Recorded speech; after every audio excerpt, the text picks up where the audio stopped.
उस लड़के का नाम यूजीन रेनहार्ड था। 300 साल पहले उसने 4 साथियों के साथ मिलकर दानव राजा को हराने का अभियान चलाया था। उसके साथी थे लापरवाह बेइमट, चिड़चिड़ी सेना, चालाक एंडिस, मिजोंडी, मूर्ख मोरिन और खुद हेल्मो, जो उनमें सबसे बलवान था। उस समय उसके सिर पर चमकीले लाल बाल थे, न कि अब के हास्यास्पद सफेद बाल। उन्होंने मिलकर दानव राजा के महल पर धावा बोला और 5 में से 3 दानव राजाओं को मार गिराया। लेकिन सब कुछ तब बिगड़ गया जब बेइम्मट मूर्खतापूर्वक अकेले ही आगे बढ़ गया और दानव सेनापति के घात को पूरी तरह से चूक गया। निर्णायक क्षण में हेल्मो ने बीच में आकर अपने ऊपर आने वाले घातक हमले को रोक दिया। हालांकि बेइम्मट दानव सेनापति को मारने में कामयाब रहा, लेकिन हेल्मो के घाव इतने गहरे थे कि उन्हें बचाना असंभव था। मरते समय उसने अपने दोस्त का हाथ पकड़ा और उससे विनती की कि वह सुनिश्चित करे कि दानव राजा का वध हो जाए। हेल्मो ने वीरता की कसम खाकर कहा कि वह हर दानव राजा को पराजित करेगा, लेकिन जब उसने बाद में कहानी पढ़ी तो उसका गुस्सा 7वें आसमान पर पहुंच गया। किताब में दावा किया गया था कि उसकी ओर मुड़ते हुए उसने कहा, असल में मैं तुम्हें बहुत समय से पसंद करता हूं। उसने कभी ऐसी बकवास नहीं की थी। आखिर यह परिकथा किस मूर्ख ने लिखी थी? क्या उस लेखक को 300 साल पहले उससे हार मिली थी? वह सचमुच उस आदमी को रेजर ब्लेड भेजना चाहता था। मूल 4 नायकों में से किसी ने भी यह कल्पना नहीं की थी कि गिरा हुआ हेल्मो अपनी सभी यादों के साथ पुनर्जन्म लेगा, यूजीन के रूप में, जो नायक बेइम्मुत का वंशज था। यूजीन दीवार पर टंगी तस्वीरों को घूर रहा था। सेना बाद में इतिहास का सबसे कम उम्र का टावर मास्टर बना। एंडिस पवित्र साम्राज्य का संत बन गया। मोरिन ने तो अपना खुद का राज्य भी स्थापित कर लिया। जहां तक बेइम्मुत की बात है, सिपाही उसे दुनिया भर में एक महान नायक के रूप में पूजा जाता था और उसने 36 पत्नियां रखी। उस समय वे यह कैसे नहीं देख पाए कि वह कितना बेशर्म औरतबाज था। लेकिन असली रहस्य यह था, दानव राजा अभी भी जीवित था। हेल्मो की मृत्यु सीलबंद दानव राजा के महल में हुई थी, लेकिन उसके बाद बेइम्मुत ने दानव राजा के साथ समझौता कर लिया, जिससे युद्ध समाप्त हो गया। पिछले 300 वर्षों से दुनिया में शांति बनी हुई थी। बेइम्मुत ने ऐसा समझौता क्यों किया? आखिर वह क्या सोच रहा था? यूजीन का शरीर मांसपेशियों से भरा हुआ था, यहां तक कि उसके पिता भी उसे देखकर असहज महसूस करते थे। अगर यूजीन बूढ़ा न हो रहा होता और धीरे धीरे अपनी शक्ति न खो रहा होता, तो वह अपनी पुरानी शक्ति को पुनः प्राप्त करने के लिए और भी कड़ी मेहनत करता। उसी क्षण यूजीन ने एक और लकड़ी का प्रशिक्षण पुतला तोड़ दिया। उसके अंदर गुस्सा उमड़ रहा था। गांव का बड़ई इतना घटिया सामान बेचकर कितना नीच रहा होगा। उसे तो सच में घसीट कर पीटना चाहिए था। फिर भी कल यौवन संस्कार था, इसलिए यूजीन को अब पुतलों की जरूरत नहीं थी। हालांकि उसके पिता परेशान दिख रहे थे। समारोह के दौरान 10 से 15 वर्ष की आयु के बच्चे मुख्य घर में इकट्ठा होते, जहां द्वंद्व युद्ध से उनमें से सबसे बलवान का निर्धारण होता। लेकिन शाखा परिवारों के साथ अलग व्यवहार किया जाता था। उन्हें समारोह से पहले असली हथियारों का इस्तेमाल करने से मना किया गया था और जादू का अभ्यास करने की भी अनुमति नहीं थी। इन पाबंदियों के बारे में सोचकर यूजीन गुस्से से आग बबूला हो गया। अपने पुराने दोस्त के पोते के रूप में पुनर्जन्म लेना ही काफी बुरा था, लेकिन इन बेकार नियमों का पालन करना तो और भी गुस्सा दिलाने वाला था। अगर उसका पुराना साथी अभी भी जिंदा होता, तो यूजीन उसे भी घसीट कर लाता और पीटता। यूजीन ने ठंडे मन से सोचा, बेइम्मट, देखते हैं तुम्हारे पोते सच में मार झेल पाते हैं या नहीं। अगले दिन यूजीन मुख्य घर पहुंचा। विशाल रेनहार्ड महल में केवल एक नौकर ही मैदान की सफाई कर रहा था। जाहिर है, कोई स्वागत समारोह नहीं था। केवल सीधे परिवार के सदस्यों को ही अपनी छाती के बाईं ओर शेर का चिन्ह पहनने की अनुमति थी। हालांकि यूजीन को यह उम्मीद नहीं थी कि मुख्य घर ने उसके लिए एक बेहद खूबसूरत नौकरानी नियुक्त की होगी। घंटी बजते ही वह तुरंत हाजिर हो जाती। ऐसी जिंदगी से ईर्ष्या न करना मुश्किल था। भला कौन नहीं चाहेगा कि नौकर सब काम संभालें? लेकिन यूजीन बिल्कुल भी लापरवाह नहीं था। वह जानता था कि एक भी गलत कदम उठाने पर उसे मुख्य घर से कड़ी सजा मिलेगी। इसके अलावा वह केवल 13 वर्ष का था, इसलिए उसने तुरंत प्रशिक्षण मैदान में जाने का अनुरोध किया। अपने शरीर पर 500 पाउंड का भार बंधे होने के बावजूद उसके भाले के वार किसी अजगर के आक्रमण जितने भयंकर थे। हेल्मो के रूप में अपने पिछले जीवन में उसने कभी भी प्रशिक्षण की उपेक्षा नहीं की थी। पुनर्जन्म के बाद भी उसकी यह आदत नहीं बदली थी। चाहे वह कितना भी थक जाए, वह हमेशा अपनी पूरी क्षमता का इस्तेमाल करता था। यह कहना गलत नहीं होगा कि बेमुत का वंश अविश्वसनीय रूप से शक्तिशाली था। उसके बगल में खड़ी नौकरानी पूरी तरह से अचंभित थी। उसे विश्वास ही नहीं हो रहा था कि यह एक 13 वर्षीय लड़के की ताकत है। तभी मुख्य घर के जुड़वां वारिस स्टाइन और स्टेयर उस आग पर आस आए और नौकरानी से पूछा कि यूजीन क्या कर रहा है। यूजीन ने भी उन्हें देख लिया। क्या वे खुद नहीं देख सकते थे? उनकी बुद्धिमत्ता वाकई चिंताजनक थी। स्टाइन, वह घमंडी युवा मालिक जिसे पहले कभी नजरअंदाज नहीं किया गया था, तुरंत यूजीन पर चिल्लाया और उससे माफी मांगने को कहा। उसे यह उम्मीद नहीं थी कि यूजीन बिना किसी झिझक के माफी मांग लेगा। मुझे माफ कर दो। इस प्रतिक्रिया से स्टाइन पूरी तरह से असमंजस में पड़ गया। उसे समझ नहीं आ रहा था कि उसे गुस्सा होना चाहिए या नहीं, लेकिन स्टेयर के मार्गदर्शन से उसने जल्दी ही खुद को संभाला और यूजीन से घुटने टेककर ठीक से माफी मांगने को कहा। यूजीन ने एक बेबसी भरी आह भरी। क्या यह सच में जरूरी है? उसी क्षण स्टाइन की नजर जमीन पर पड़ी एक लकड़ी की तलवार पर पड़ी। उसने उसे उठाया और चिल्लाया, कृपा करके मैं तुम्हें द्वंद्व युद्ध के लिए चुनौती देता हूं। यूजीन ने उसे चेतावनी दी कि वह यूं ही द्वंद्व युद्ध की बात न करे, लेकिन स्टाइन ने इसे डर का संकेत समझा। तो जल्दी करो और जिस गाड़ी में तुम आए हो उसे साफ करो। तुम्हारे शरीर से गोबर की बदबू आ रही है और तुमने गद्दियों को गंदा कर दिया है। यूजीन का चेहरा तुरंत गुस्से से लाल हो गया। अज्ञानी छोटे बच्चे, मैं तुम्हें सबक सिखाऊंगा। उसने अपनी बांह से बंधी रेत की बोरी हटा दी। जमीन पर गिरते ही उससे 5 मीटर गहरा गड्ढा बन गया। स्टाइन पूरी तरह से जम गया। वह कहना चाहता था, यह जरूर कोई गलतफहमी होगी, लेकिन उसकी बहन के देखते रहने के कारण उसके मुंह से शब्द नहीं निकले। यूजीन ने दूसरा रेत का बोरा फेंक दिया और शांत स्वर में कहा, अपना रुमाल फेंक दो नौजवान। जैसे ही स्टाइन ने ऐसा किया, यूजीन ने बिना किसी झिझक के हमला कर दिया। स्टाइन वहीं पर उड़ गया। लगभग 2 मील दूर जाकर उसने पेट का एसिड उल्टी कर दिया। उसने कभी सोचा भी नहीं था कि यूजीन इतना निर्लज्ज होगा, रुमाल फेंकते ही हमला कर देगा। स्टेयर अपने भाई को देखने के लिए आगे बढ़ी, लेकिन उसके पास पहुंचने से पहले ही चारों ओर फैली बदबूदार उल्टी को देखकर उसे रुकना पड़ा। वह गुस्से में पीछे मुड़कर यूजीन को घूरने के अलावा कुछ नहीं कर सकी। हालांकि वह वास्तव में उसका कुछ नहीं कर सकती थी। रुमाल के जमीन पर गिरते ही द्वंद्व युद्ध आधिकारिक रूप से शुरू हो गया था। उस समय वह केवल उस घमंडी नौजवान को ही दोषी ठहरा सकती थी, जो बहुत अनुभवहीन था। हालांकि स्टाइन ने वार को कम करने के लिए सहज रूप से पीछे हटने की कोशिश की थी, लेकिन यूजीन के एक ही वार ने उसे उड़ा दिया। भले ही भविष्य में स्टाइन के पास आगे बढ़ने की गुंजाइश हो, लेकिन बेइम्मुत के वंशज होने के नाते वह फिलहाल इस पद के लिए पूरी तरह से अयोग्य था। दूसरी ओर स्टाइन लड़खड़ाते हुए अपने पैरों पर खड़ा हुआ। उसके मुंह के आसपास की उल्टी अभी तक साफ भी नहीं हुई थी। फिर भी वह जिद्दी और अनिच्छुक आंखों से यूजीन को घूर रहा था। स्टाइन की दयनीय हालत देखकर यूजीन सोचने लगा कि कहीं उसने कुछ ज्यादा ही तो नहीं कर दिया। तभी एक आदमी जल्दी से दौड़ता हुआ आया। स्टाइन ने उसे देखते ही तुरंत उसकी बाहों में खुद को झोंक दिया और फूट फूट कर रोने लगा। यह आदमी हीसर था, स्टाइन का शिक्षक। घटना का पता चलने पर हीसर ने स्टाइन की ओर से यूजीन को झुककर माफी मांगी और फिर जल्दी से स्टाइन को उसकी चोटों की जांच करने के लिए ले गया। दृश्य बदल गया। यूजीन अब कुलीन जीवन के सुख सुविधाओं का आनंद ले रहा था। उसके बगल में खड़ी छोटी नौकरानी ने एक छोटी नोटबुक निकाली और घटनाक्रम की जानकारी देने लगी।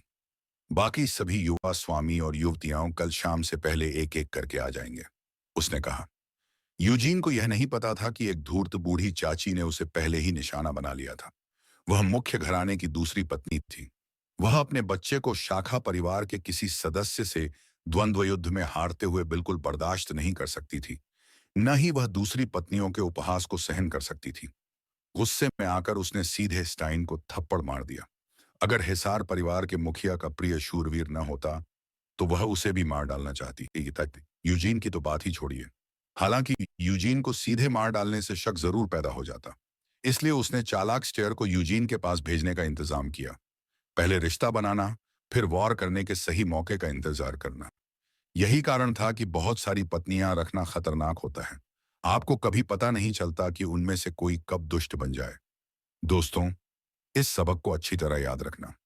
अगली सुबह प्रशिक्षण के प्रति जुनूनी यूजीन भारी वजन के साथ अपनी रोजाना की दौड़ लगा रहा था। अचानक प्यारी सी छोटी नौकरानी ने उसे रोक दिया। पता चला कि परिवार का मुखिया अचानक लौट आया था। उसे समझ नहीं आ रहा था कि यूजीन को तुरंत जाकर उसका अभिवादन करना चाहिए या पहले अपने कपड़े बदलने चाहिए। उसकी घबराहट भरी प्रतिक्रिया अजीब तरह से मनमोहक थी। कुछ देर बाद सभी लोग महल के द्वार पर प्रतीक्षा करने के लिए इकट्ठा हो गए।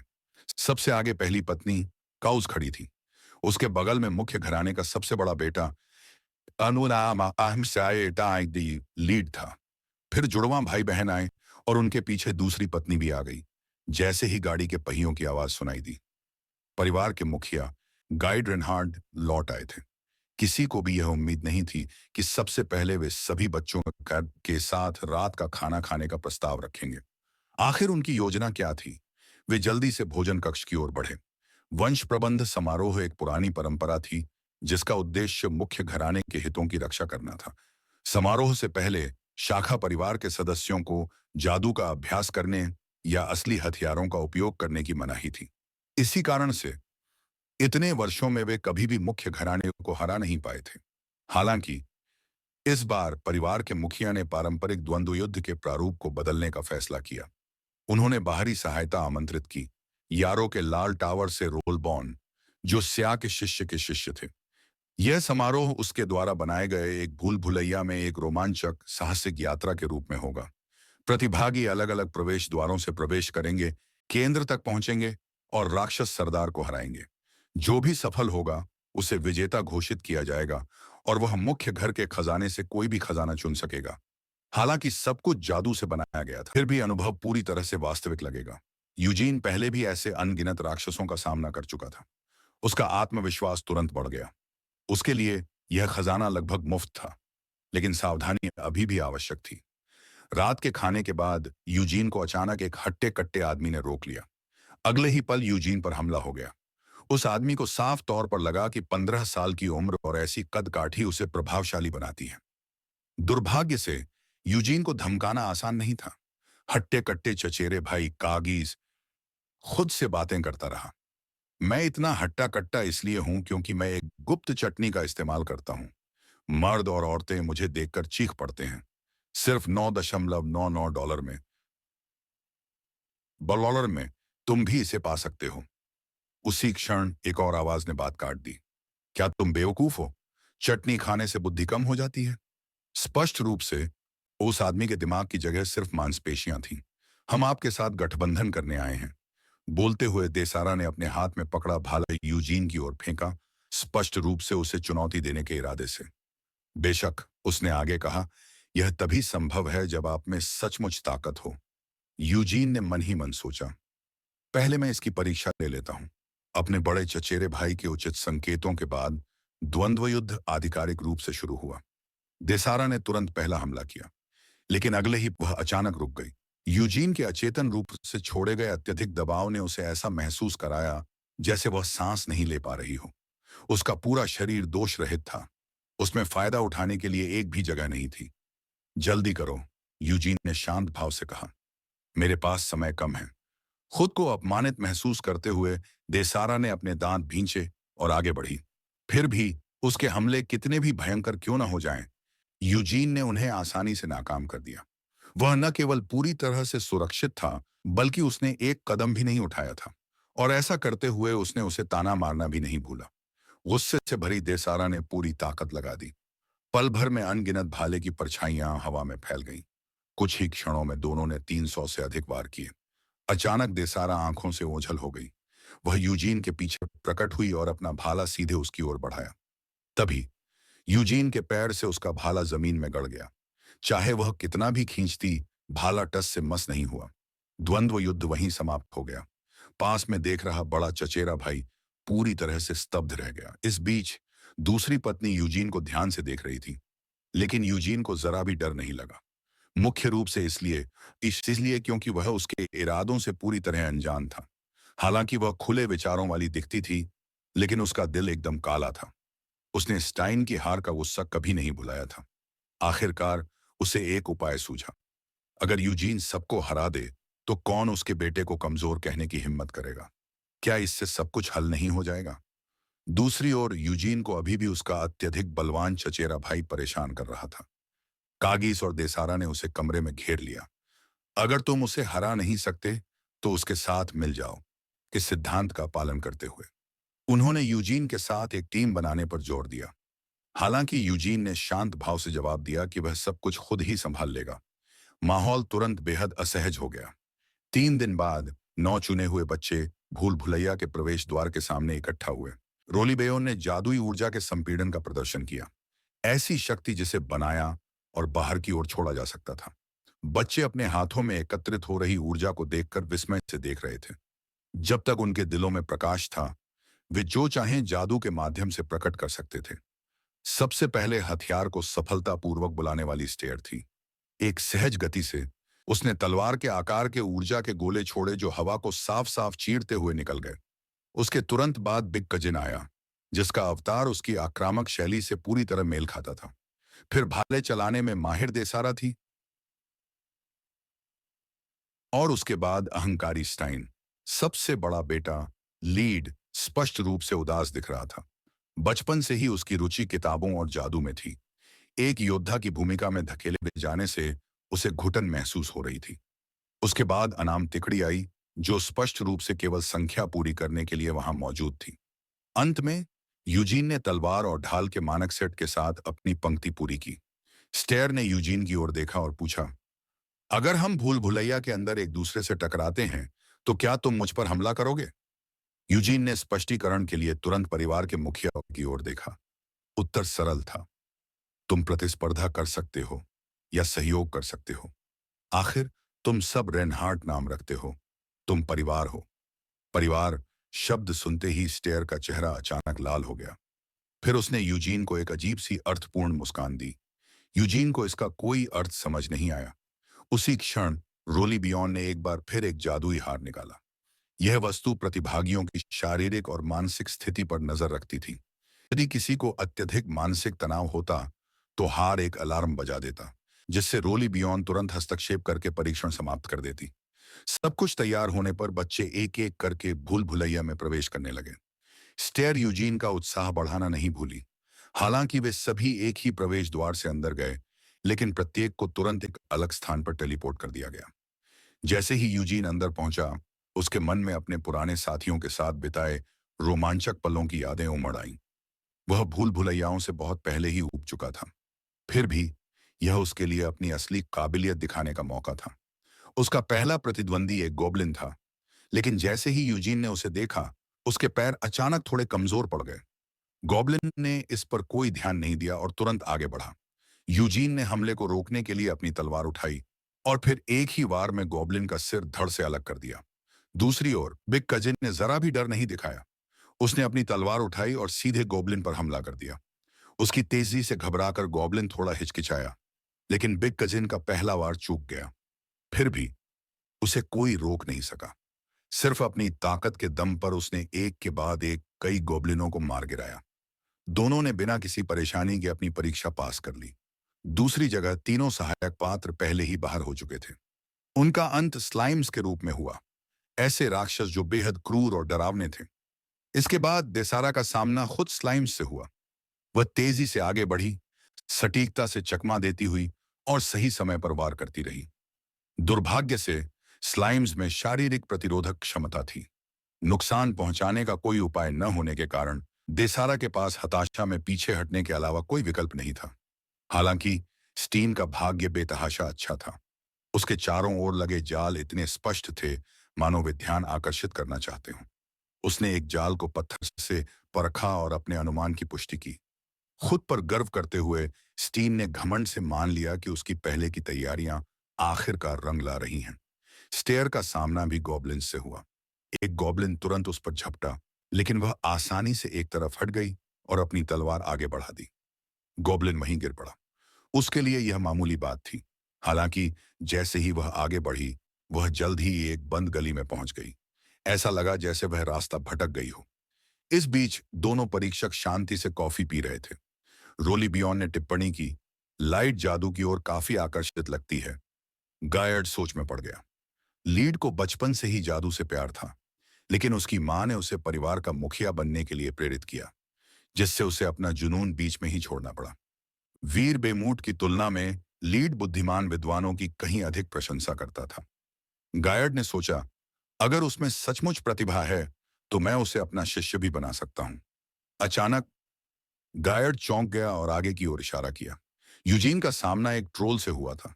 बिना किसी चेतावनी के उस विशालकाय जीव ने अपनी मुट्ठी उठाई और नीचे की ओर वार किया। यूजीन ने तुरंत प्रतिक्रिया करते हुए वार को रोक दिया। जैसे ही ट्रोल ने संभलने की कोशिश की, यूजीन ने मौके का फायदा उठाकर उस पर कड़ा प्रहार किया। उसकी आंखों में डर का कोई निशान नहीं था। रोली बेयोन ने भौहें चढ़ाई। क्या यूजीन धोखा दे रहा है? गायड ने तीखे स्वर में उत्तर दिया, यह कोई मामूली राक्षस तो नहीं है जिसे तुमने यहां रखा है। यूजीन को इस बात का जरा भी अंदाजा नहीं था कि उसके प्रदर्शन से परीक्षक कितने परेशान हो गए थे। उसके लिए तो यह महज एक अभ्यास था। रोली बियॉन ने तो ट्रोल को सिर्फ बच्चों को भागने का सही समय सिखाने के लिए रखा था। उसने कभी सोचा भी नहीं था कि वह सचमुच हार जाएगा, खासकर इतने छोटे बच्चे के हाथों। ऐसा तो कोई सच्चा प्रतिभाशाली ही कर सकता था, या फिर कोई पागल। पीछे हटना शब्द बिग कजिन की शब्दावली में था ही नहीं। असल में यह कहना मुश्किल था कि उसके पास शब्दावली है भी या नहीं। वह सीधे ट्रोल पर टूट पड़ा और हर बार उसी पर किया। राक्षस गिर पड़ा। बिग कजिन तुरंत उछला और अपनी तलवार सीधे उसके शरीर में घुसा दी। विजयी होने के बावजूद वह अपनी शारीरिक सीमा तक पहुंच चुका था। उसकी पीठ छर्रों से छलनी हो गई थी और उसकी 48 पसलियां टूट चुकी थीं। फिर भी बेहोश होने से पहले वह बुदबुदाया, मैं यहां नहीं गिर सकता। मैं बस थक गया हूं। मुझे थोड़ी देर आराम करने दो। दूसरी जगह स्टाइन का भी एक ट्रोल से सामना हुआ। सौभाग्य से उसके पास अभी भी पत्थर का वह नुस्खा था जो पहले काम आया था। इसे दोबारा इस्तेमाल करके उसने अपने संदेह की पुष्टि कर ली। बड़े जीव सचमुच दिमागहीन थे। खुद को होशियार समझते हुए स्टाइन जल्द ही स्टेयर से मिला। यह इस बात का सबूत था कि वे भूल भुलैया के केंद्र के करीब पहुंच रहे थे। स्टेयर के सामने पहले हुई बेइज्जती को सुधारने के लिए उत्सुक स्टाइन ने आगे जाकर जासूसी करने की पेशकश की। इस बार वह अपनी गरिमा वापस पाने और अपनी काबिलियत साबित करने के लिए दृढ़ संकल्पित था। उसकी आंखों में दृढ़ निश्चय की चमक थी। स्टेयर ने अचानक पूछा, भाई, चूंकि यह भूल भुलैया भ्रमों से बनी है, क्या आपको लगता है कि यहां भूत हो सकते हैं? स्टाइन ने गहरी सांस लेते हुए जवाब दिया, यह असंभव है। उसे इस बात का एहसास नहीं था कि जैसे ही वह मुड़ा, एक पीला हाथ उसके पीछे बढ़ा। अगले ही पल खून से लथपथ एक आकृति अचानक प्रकट हुई, जिसने स्टाइन को भयभीत कर दिया और लगभग रुला ही दिया। एक बार फिर उसकी बहन के सामने उसकी छवि धूमिल हो गई। यह देसारा थी, खून से लथपथ। वह दयनीय लग रही थी। स्टाइन के पास उसे सहारा देने के अलावा कोई चारा नहीं था। उस क्षण देसारा को अपने बड़े चचेरे भाई की बहुत याद आ रही थी। दुर्भाग्य से बड़ा चचेरा भाई अभी भी गहरी नींद में सो रहा था। लेकिन जैसे ही उसका ध्यान एक पल के लिए भटका, उनके नीचे की जमीन अचानक धंस गई। सौभाग्य से वह उसमें नहीं गिरी। स्टाइन ने सामने गहरे गड्ढे को देखा और सहज रूप से उसके चारों ओर से जाने के बारे में सोचा। हालांकि अपनी बहन की पहले दी गई प्रशंसा भरी नजर को याद करते हुए उसने फैसला किया कि यह अपनी जादुई शक्ति को बचाने का समय नहीं है। उसने स्प्रिंट को सक्रिय किया, अपनी पूरी ताकत से छलांग लगाई और बड़ी मुश्किल से पार कर पाया। वह अपनी बहन की मदद करने के लिए मुड़ा, तभी उसने देखा कि स्टेयर बड़ी सहजता से गड्ढे को पार कर रही है। माहौल तुरंत अजीब हो गया। स्टाइन सख्त होकर बोला, देसारा, तुम आज बच नहीं पाओगी। मैं तुम्हें खुद काबू में करूंगा। दृश्य बदल गया। किसी तरह वे तीनों एक दूसरे का पीछा करते हुए भूल भुलैया के बिल्कुल बीचों बीच पहुंच गए थे। देसारा आगे देखती रही और बुदबुदाई, वह मिनोटॉर कितना विशाल है। क्या तुम्हें यकीन है कि यह कोई परीक्षा है? यूजीन, जो पहले से ही वहां मौजूद था, ने शांत भाव से जवाब दिया, तुम तीनों एक साथ कैसे आ गए? यूजीन जानबूझकर सबसे पहले आया था, ताकि बाकी लोग भी इसमें शामिल महसूस कर सकें। उसने जानबूझकर बॉस को नहीं छुआ ताकि वे पहले उससे लड़ने की कोशिश कर सकें। कितने विचारशील हो तुम, दारा ने उपहास उड़ाते हुए कहा। तो हम आने के क्रम में लड़ेंगे। क्या तुम्हारा जमीर तुम्हें कचोटता नहीं? उसने पूछा। यूजीन ने कंधे उचका दिए। अगर तुम डर रही हो तो एक तरफ हट जाओ। स्वाभाविक रूप से जिद्दी देसारा पीछे हटने को तैयार नहीं थी। उसने अपने चेहरे से खून पोंछा और सीधे राक्षस की ओर बढ़ गई। उसी क्षण घमंडी युवा स्वामी बोल पड़ा, अगर हम उस आदेश का पालन करते हैं तो यूजीन को लड़ने का मौका भी नहीं मिलेगा। यूजीन मुस्कुराया। अगर तुम जीत जाती हो तो मैं तुम्हें जीवन भर बड़ा भाई कहूंगा। खुशी की लहर दौड़ गई। छोटे भाई, स्टाइन ने गर्व से सोचा, देखो तुम्हारा बड़ा भाई कैसे अपनी शक्ति दिखाता है। जैसे ही देसारा आगे बढ़ी, मिनोटॉर ने धीरे धीरे अपनी आंखें खोली। उसके सीने में डर समा गया, लेकिन फिर भी वह हाथ में भाला लिए आगे बढ़ी। जब राक्षस की विशाल हथेली जोर से नीचे आई तो वह फुर्ती से घूमी और बच गई। उसने खुद को स्थिर करने के लिए फिर से घूमी, फिर पूरी ताकत से अपना भाला आगे बढ़ाया। भाला त्वचा को भेद नहीं पाया। देसारा सदमे से जम गई। इससे पहले कि वह कुछ प्रतिक्रिया कर पाती, मिनोटॉर ने उसे अपने हाथ में पकड़ लिया। लेकिन उसे कुचलने के बजाय उसने उसे लापरवाही से दूर फेंक दिया। वह सीधे शुरुआती जगह पर वापस जा गिरी, पूरी तरह से हार गई। स्टेयर ने भौहें चढ़ाई। उसने उसे दूर क्यों फेंका? यूजीन ने सपाट लहजे में जवाब दिया, क्योंकि जिस क्षण वह पकड़ी गई, उसी क्षण परिणाम तय हो चुका था। इसके बाद स्टाइन आगे बढ़ा और जानबूझकर यूजीन को घमंडी निगाहों से देखा। यूजीन ने कुछ नहीं कहा, लेकिन उसके हाव भाव ने सब कुछ कह दिया। धिक्कार है, स्टाइन ने सोचा। यह आदमी तो बहुत गुस्सा दिला रहा है। ध्यान से देखो। स्टाइन ने अपनी सारी जादुई शक्ति अपनी तलवार में समाहित कर ली। एक चमकदार, दमकती हुई विशाल तलवार बन गई। हालांकि तलवार की आभा ज्यादा देर तक नहीं टिकेगी, लेकिन उसे विश्वास था कि यह राक्षस को खत्म करने के लिए काफी है। फिर अगले ही पल चमक गायब हो गई। स्टाइन अविश्वास से जम गया। सच्चाई यह थी कि परिवार का मुखिया हर किसी की जन्मजात प्रतिभाओं का आकलन करना चाहता था, इसलिए आक्रमणकारी जादू को भूल भुलैया के अंदर बंद कर दिया गया था। स्टाइन अभी भी वहीं खड़ा था, डराने की कोशिश कर रहा था। यूजीन ने आलस से कहा, अगर तुम्हें हारने से डर लगता है तो तुम अभी वापस जा सकते हो। कोने में धकेले जाने पर स्टाइन चिल्लाया, मुझे कम मत समझना। तलवार की आभा के बिना भी मैं तुम्हारा बड़ा भाई रहूंगा। राक्षस ने उसे पकड़ने के लिए हाथ बढ़ाया। वह चूक गया। स्टाइन की तलवार से उसकी बांह पर बस एक खरोंच आई। स्टाइन चकमा देने और घूमने लगा। अपनी फुर्ती दिखा रहा था, लेकिन उसके सारे हमले बेअसर और बेअसर थे। स्टाइन सोचता था कि साजिश के राक्षसों के खिलाफ सबसे अच्छा दांव उनकी नसें या टांगें काटना है। जैसे ही उसे लगा कि उसे मौका मिल गया है, मिनोटॉर ने अपना घुटना उस पर मारा और उसे हवा में उछाल दिया। स्टाइन दंग रह गया। क्या सच में कोई बेवकूफ जानवर ऐसा दांव सोच सकता है? राक्षस ने उसे हवा में ही पकड़ लिया और एक तरफ फेंक दिया। कम से कम वह मुंह के बल तो नहीं गिरा। यूजीन ने कहा, यह तो बहुत जल्दी हो गया। तुम इतनी जल्दी भी वापस आ गए? फिर यूजीन ने स्टेयर को आगे आने का इशारा किया, लेकिन उसने तुरंत मना कर दिया। कितना दुर्भाग्यपूर्ण। उस खूबसूरत लड़की को फेंके जाते देखने का मौका ही नहीं मिला। काफी देर इंतजार करने के बाद यूजीन ने इस नाटक को खत्म करने का फैसला किया।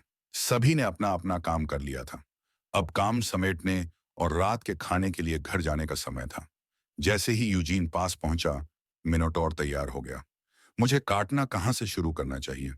राक्षस की मुट्ठी नीचे आई, लेकिन यूजीन बड़ी कुशलता से बच गया। वह उसकी भुजा से फिसल गया और गति का उपयोग करते हुए सीधे राक्षस के सिर पर कूद गया और खुद को संभाला।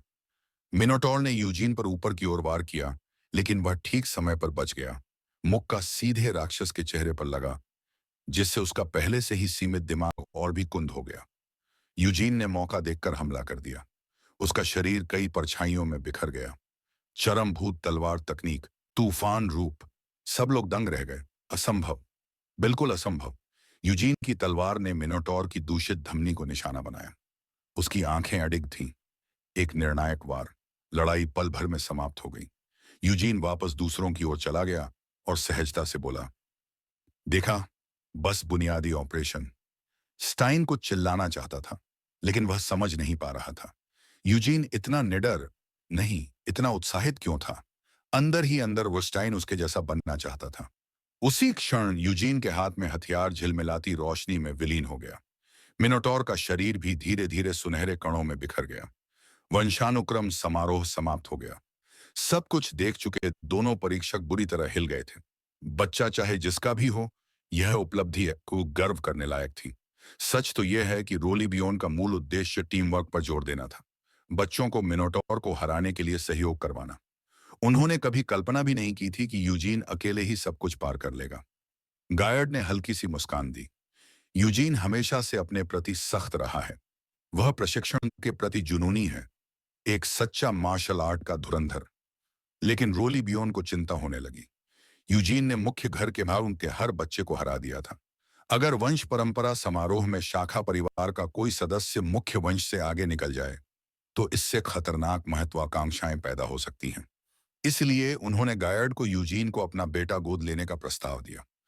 गायर्ड के लिए यह सुझाव बिल्कुल भी बुरा नहीं था, लेकिन इससे पहले बच्चों को उनकी वापसी पर बधाई देने का समय था।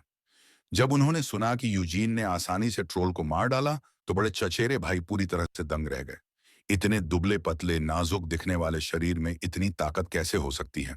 अगर यूजीन अपनी खास तरकीब का इस्तेमाल कर ले तो क्या वह नायकों को मुक्के मारने और दानव राजाओं को लात मारने में सक्षम नहीं हो जाएगा? फिर भी इन सब के दौरान छोटे बच्चों ने लगभग कोई योगदान नहीं दिया। इन सब बातों से परिवार के मुखिया का खुशनुमा मूड जरा भी कम नहीं हुआ। उन्होंने पहले एक शानदार दावत का आयोजन किया था, लेकिन चूंकि यूजीन ने भूल भुलैया को उम्मीद से कहीं ज्यादा तेजी से पार कर लिया, इसलिए उन्होंने बच्चों को पहले आराम करने के लिए भेज दिया। उसी क्षण परिवार के मुखिया ने खास तौर पर यूजीन को बुलाया, जिससे स्वाभाविक रूप से स्टेयर का ध्यान आकर्षित हुआ। उसने तुरंत विरोध किया। क्या आप उसे खजाने में ले जा रहे हैं? मैं भी जाना चाहती हूँ, मैं भी जाना चाहती हूँ, मैं भी जाना चाहती हूँ। हालांकि सबने उसकी बात अनसुनी कर दी। निराश होकर वह चिल्लाई, तुम कभी लंबे नहीं होगे यूजीन। चलते हुए परिवार के मुखिया ने कहा, मैंने सुना है कि तुम कई तरह के हथियारों में माहिर हो। यूजीन ने शांत भाव से जवाब दिया, बस बुनियादी तौर पर चलाना आता है।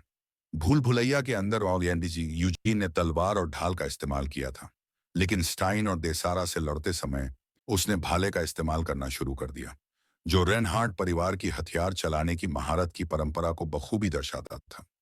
महान बेमुट ने 18 प्रकार के हथियारों में महारत हासिल की थी और हेल्मो भी हथियार विशेषज्ञ के रूप में जाना जाता था। फिर भी परियों की कहानियों में उसे मूर्ख हेल्मो कहा जाता था। आखिर हर टीम में एक मूर्ख की जरूरत होती है ना? कोई ऐसा जिसने कभी कोई लड़ाई नहीं जीती, फिर भी अत्यधिक आत्मविश्वास से भरा हुआ था। अंत में उसने अपने साथियों के लिए खुद पर वार सह लिया। परिवार के मुखिया ने कहा, बेमुट की तुलना में मैं वास्तव में हेल्मो को पसंद करता हूं। यह सुनकर यूजीन को समझ नहीं आया कि वह क्या प्रतिक्रिया दे। उसने कभी कल्पना भी नहीं की थी कि परिवार का मुखिया उसके अतीत का प्रशंसक होगा। बस यही बात उसके आत्म प्रशंसा को पूरे 1 साल तक हवा दे सकती थी। जल्द ही वे खजाने के प्रवेश द्वार पर पहुंच गए। परिवार के मुखिया ने कहा, परिवार के मुखिया के अलावा आप भूमिगत खजाने में प्रवेश करने वाले पहले व्यक्ति हैं। यूजीन यह सुनकर चौंक गया और तुरंत पूछा, क्या अंदर पवित्र तलवारें हैं? हाँ, परिवार के मुखिया ने उत्तर दिया, लेकिन तुम उन्हें निकाल नहीं पाओगे। महान बेमुत के युग से कोई भी पवित्र तलवारों की मान्यता प्राप्त नहीं कर पाया था। यूजीन ने मन ही मन सोचा, आप किसे कमतर आंक रहे हैं? खजाने के द्वार के सामने खड़े होकर और उसके जादुई खुलने की प्रक्रिया को देखकर यूजीन अंततः समझ गया कि परिवार का मुखिया यहाँ कम ही क्यों आता था। जैसे ही शेर की मूर्तियों की आंखों से एक रहस्यमयी चमक निकली, विशाल द्वार धीरे धीरे खुल गए। अकेले अंदर जाओ, परिवार के मुखिया ने कहा। अगर मैं तुम्हारे साथ गया तो इससे तुम्हारे काम में बाधा आएगी। आदरपूर्वक प्रणाम करने के बाद यूजीन अकेले ही खजाने में प्रवेश कर गया। स्वाभाविक रूप से वह सीधे पवित्र तलवार की ओर बढ़ा। यह कोई साधारण हथियार नहीं था, यह सदियों से अस्तित्व में था और इसने केवल एक ही स्वामी को मान्यता दी थी, बेमुत। लेकिन आज यह निश्चित रूप से यूजीन के सामने झुक जाएगा। आखिरकार वे पुराने परिचित थे। निश्चित रूप से इससे उसे कुछ सम्मान मिलेगा। यूजीन ने दोनों हाथों से तलवार की मूठ पकड़ ली। बाहर आओ नन्हे बच्चे। फिर भी चाहे उसने कितनी भी ताकत लगा दी हो, तलवार टस से मस नहीं हुई। असल में जब से उस पवित्र तलवार ने वध दानव राजा का वध किया था, तब से वह टीम के लिए एक पोर्टेबल टॉर्च की तरह ही इस्तेमाल होती रही थी। इस तरह सोचने पर यह कुछ खास प्रभावशाली नहीं थी। एक सच्चा आदमी पूरे जंगल को छोड़कर एक पेड़ के पीछे नहीं भागता। एक सच्चा आदमी अपने विकल्प खुले रखता है। प्रीडेटर सर्फी एक जादुई छड़ी निकली, जिसे प्रभावी ढंग से इस्तेमाल करने के लिए जादुई और मार्शल दोनों तरह के अभ्यास की आवश्यकता थी। समस्या यह थी कि यह बहुत ही घटिया थी और यूजीन के बिल्कुल भी अनुकूल नहीं थी। छोड़ो, कल्पुस को ड्रैगन ब्रीथ छोड़ने से पहले गर्म होने के लिए समय चाहिए था। स्टॉर्म स्वॉर्ड वाइल्ड पवन आत्मा राजा को बुला सकता था। फिएनोआ दूरी की परवाह किए बिना बिजली गिरा सकता था। डोलन शील्ड सभी हमलों को शून्य में मोड़ सकता था। और यह सर पूंछ वाला हथियार भी था। सच कहूं तो इनमें से किसी एक को चुनना भी फायदेमंद होता। लेकिन फेनरियर सिक्स और यानमो कहाँ थे? आखिर 300 साल बीत चुके थे। सबसे अच्छी वस्तुएं तो कब की गायब हो चुकी थीं। फिलहाल सबसे अच्छा विकल्प वाइल्ड था। मौलिक जादू में महारत हासिल करना बेहद मुश्किल था और वाइल्ड का होना मानो एक तरह से चीट कोड पाने जैसा था। फिर भी इतनी दूर आने के बाद यूजीन ने थोड़ा और छानबीन करने का फैसला किया। जादुई हथियारों के अलावा खजाने में यादगारी महत्व की सजावटी वस्तुएं भी रखी थीं। अचानक यूजीन जम गया। उसने अपने सामने पड़ा एक हार उठाया और उसे बार बार देखा। यह उसका अपना हार था, हेल्मो के माता पिता की निशानी। उसने इसे हेल्मो की मृत्यु के समय पहना हुआ था। यह यहाँ क्यों था? क्या मेरे अच्छे दोस्त ने मेरा शरीर यहाँ से लिया था? ऐसा लगता था कि उसकी मृत्यु के बाद उसके साथियों ने उसे नहीं छोड़ा था। हेल्मो सीलबंद दानव राजा के महल में युद्ध में मारा गया था। लेकिन बेमुट ने सीलबंद दानव राजा के साथ एक समझौता किया था और हेल्मो के अवशेष यहाँ रखे थे। बेमुट आखिर सोच क्या रहा था? यूजीन बेमुट या उसके साथियों को दोष नहीं दे रहा था। उनके अपने कारण रहे होंगे। वह बस उस समझौते की शर्तों को जानना चाहता था। बेमुट, जिसका महिलाओं से कभी कोई करीबी रिश्ता नहीं था, ने इतनी सारी पत्नियां क्यों रखी? दानव राजा के श्राप के बाद, मृत्यु के बाद उसका पूरी तरह से मिट जाना चाहिए था। तो फिर उसका पुनर्जन्म क्यों हुआ? हालांकि खजाने में कई हथियार बेहद लुभावने थे, यूजेन अपनी कीमती चीजों को पीछे नहीं छोड़ सका। कुछ ही देर में परिवार का मुखिया यूजेन के इस चुनाव से हैरान रह गया। उससे भी ज्यादा उलझन इस बात की थी कि ऐसा हार खजाने में कैसे पहुंच गया। कारीगरी घटिया और पुरानी थी। इसे बेचकर एक कप इंस्टेंट नूडल्स भी नहीं खरीदे जा सकते थे। इसके अलावा जांच के बाद इसका कोई पंजीकरण रिकॉर्ड नहीं मिला। बिल्कुल बेतुका। परिवार के मुखिया ने कहा, यह निश्चित रूप से रेनहार्ड का खजाना नहीं है। यह खजाने में नहीं होना चाहिए। यूजेन ने जवाब दिया, लेकिन मैंने इसे अंदर से लिया है। परिवार के मुखिया ने कहा, इस हार की कोई कीमत नहीं है। फिर भी तुम इसे चाहते हो। यूजेन ने जवाब दिया, मुझे यकीन है। फिर भी परिवार का मुखिया अज्ञात स्रोत की वस्तुओं को लेकर सतर्क रहा। उसने एक जादूगर से इसकी जांच करवाने की योजना बनाई ताकि यह पुष्टि हो सके कि यह जादुई है या नहीं। अगर इसके अंदर किसी बूढ़े दादाजी की शर्मनाक तस्वीरें बंद हों तो परेशानी हो सकती है। वह इसे सौंपने से पहले इसकी सुरक्षा सुनिश्चित करेगा।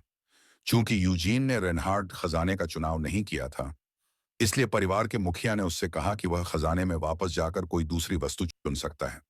खुशी अचानक ही आ गई। किसने सोचा होगा कि परिवार का मुखिया इतना उदार होगा? सचमुच हेल्मो के सबसे बड़े प्रशंसक कहलाने का हकदार।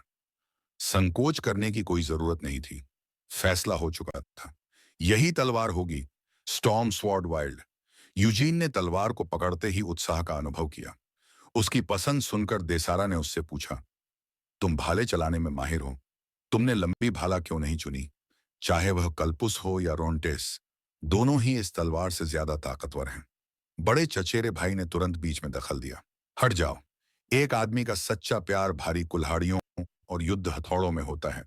भले ही तुम इसे अभी उठा ना सको, बस मेरे साथ घर चलो।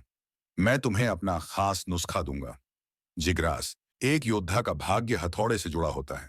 असली मर्द को यही चलाना चाहिए। उन दोनों को अंतहीन बहस करते देख यूजीन को सिरदर्द होने लगा। फिर भी उसने खजाने में पूर्व दानव राजाओं के कोई हथियार नहीं देखे थे। शायद बेमुट ने उन्हें कहीं सील कर दिया था। यूजीन द्वारा चुनी गई तलवार साधारण नहीं थी। हालांकि यह व्यापक रूप से ज्ञात नहीं थी। इसे एल्फ राजा का आशीर्वाद प्राप्त था। भविष्य में जादुई शक्ति का अभ्यास करते समय इसका उपयोग एल्फों को बुलाने के लिए भी किया जा सकता था। और सच कहूं तो क्या यह उसके रंग संयोजन से पूरी तरह मेल नहीं खाती? दुर्भाग्य से भाई बहन यूजीन की बहस में पड़ने के मूड में नहीं थे। वे वहीं के वहीं अपनी बहस खत्म करने के लिए दृढ़ थे। यूजीन ने आगे न बढ़ने का फैसला किया। आखिरकार यह उसके जीवन की पहली असली तलवार थी जिसे उसने कभी पकड़ा था। आज उसे अपनी शान दिखानी ही थी। यूजीन ने तलवार चलाना शुरू किया। उसकी चाल शक्तिशाली लेकिन सहज, बिना किसी प्रयास के लेकिन सुरुचिपूर्ण थी। सुंदरता कभी फैशन से बाहर नहीं होती, और यह एक ऐसा आकर्षण था जिसे यूजीन को हासिल करना था। सचमुच मंच पर 1 मिनट का मतलब पर्दे के पीछे पूरे 1 मिनट की कड़ी मेहनत थी। तकनीक देखने में सरल लग रही थी, लेकिन असल में यह बिल्कुल भी आसान नहीं थी। इस बीच बाकी लोग यूजीन के हार की जांच कर रहे थे।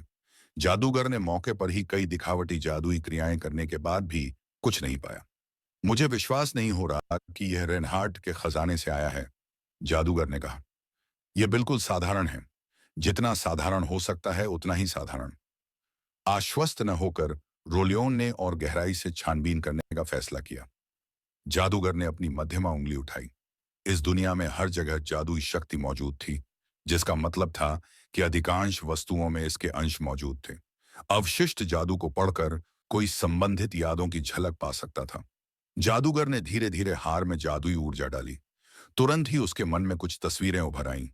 लगभग 100 साल पहले राजधानी के थोक बाजार से खरीदा गया एक सस्ता हार, बिल्कुल भी खास नहीं। यह पुष्टि होने पर कि हार में कुछ भी छिपा नहीं है, परिवार के मुखिया ने फैसला किया कि इसे बाद में यूजीन को दिया जा सकता है। खिड़की के बाहर चांदनी में तलवारबाजी का अभ्यास कर रहे युवक को निहारते हुए उसने अनजाने में एक कोमल, लगभग मातृत्वपूर्ण मुस्कान दिखाई।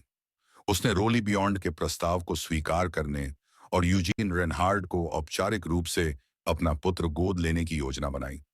अगली सुबह यूजीन युवा नौकरानी के साथ खेल रहा था। तभी रेनहार्ड परिवार का हमेशा अविवाहित रहने वाला जिविन अचानक प्रकट हुआ। वह किसी को भी अपने से पहले अविवाहित रहने नहीं देना चाहता था। हालांकि यूजीन मन ही मन नाराज था, फिर भी उसने विनम्रता से सिर झुकाया ताकि उस आदमी से जल्द छुटकारा पा सके। दुर्भाग्य से जान ने उसकी मंशा को भांप लिया। उसने यूजीन को पकड़ लिया और उसे घसीट कर ले जाने की तैयारी की। घर में पहले से ही बहुत कम अविवाहित नौकरानियां बची थीं। वह यूजीन को फायदा उठाने नहीं दे सकता था। बिना देरी किए वह यूजीन को परिवार के मुखिया से मिलने के लिए घसीट कर ले गया। यूजीन के पास मानने के अलावा कोई चारा नहीं था। इस समय परिवार के मुखिया गाइड पहले से ही इंतजार कर रहे थे। उन्हें यूजीन से कुछ जरूरी बातें करनी थीं। पहला विषय यूजीन का हार था। एक जादूगर ने जादू से उसमें समाई यादें निकाल ली थी। उसमें कुछ भी असामान्य नहीं था, बस एक सामान्य हार। यह सुनकर यूजीन एकदम हिल गया। जादुई स्मृति पठन स्या द्वारा बनाया गया एक मंत्र था। अगर जादूगर को कुछ नहीं मिला तो किसी ने बाद में उसमें नया जादू डाला होगा। वह कौन हो सकता था, बेमुट या स्या? लेकिन अभी अतीत में झांकने का समय नहीं था। पहले हार पाना ज्यादा जरूरी था। परिवार के मुखिया सीधे साधे थे। अगर यूजीन को हार पसंद आता तो हाहापथ उशारी का माया बना तो वह उसे रख सकता था। फिर परिवार के मुखिया ने आगे कहा, यूजीन, एक और बात है जिसके लिए मैंने तुम्हें आज यहाँ बुलाया है। यह अचानक लग सकता है, लेकिन यह अच्छी खबर है।